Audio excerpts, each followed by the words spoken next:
premier Jean-Léon, oui, qui nous a retrouvés dans ce studio bleu de Mathieu. Je vais tout à l'heure, on va revenir sur nos fidèles auditeurs tout à l'heure. Le temps de libérer le pasteur, c'est vrai que le pasteur est très concentré sur beaucoup de dossiers.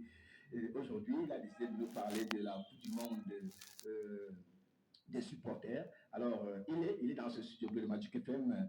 Bonjour, pasteur Jean-Léon Teuillet. Bonjour Guy Roger. Ça va? Ça va, par la grâce de Dieu, ça va. D'accord, ce n'est pas tous les jours qu'on reçoit le pasteur dans ce studio. Ah, c'est toujours une grâce de le recevoir, surtout quand on sait que tout ce qui arrive commence par les yeux. Et maintenant, lorsque nous ouvrons les yeux, on sait que ce qui s'est passé déjà dans le spirituel va se manifester dans le physique. Alors, pasteur, quand on dit Coupe du Monde des supporters, c'est quoi exactement? En fait, lorsqu'on parle de la Coupe du Monde des supporters, il faut comprendre c'est une autre forme de sport qui peut-être ne se pratique pas comme le football ou le MMA ou la boxe ou le volley ou le basket. Bon, la Coupe du Monde des supporters, ce sont ces personnes qui encouragent leur équipe à aller de l'avant. Et ici, cette Coupe du Monde, je vais le dire, je vais simplement dire qu'elle se passe comment. Vous savez, il y a les supporters du terrain et il y a les supporters de la maison. Oui. Et comme j'aime le dire, il y a également le supporter des chambres. Parce qu'à la chambre, on a notre télé, au salon, on a la télé.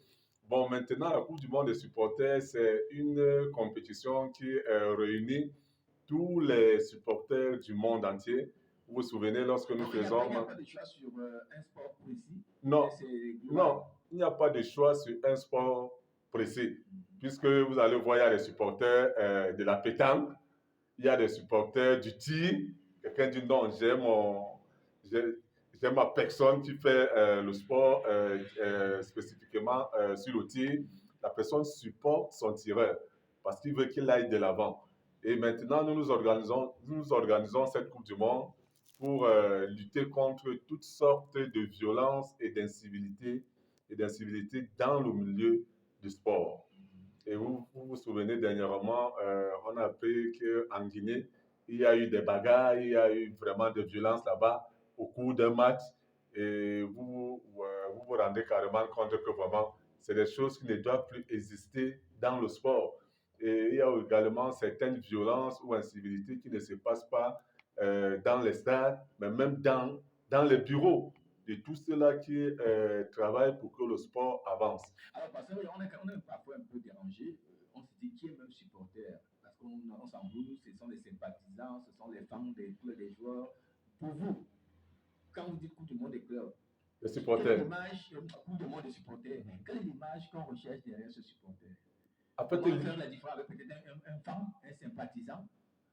En fait, dit qu'il y a une différence entre le fan et le sympathisant. Je dirais il n'y a pas de différence. Et le supporter. Je dirais il n'y a pas de différence. Il n'y a pas de différence. Pourquoi? Parce qu'on est d'abord supporter avant d'être fan.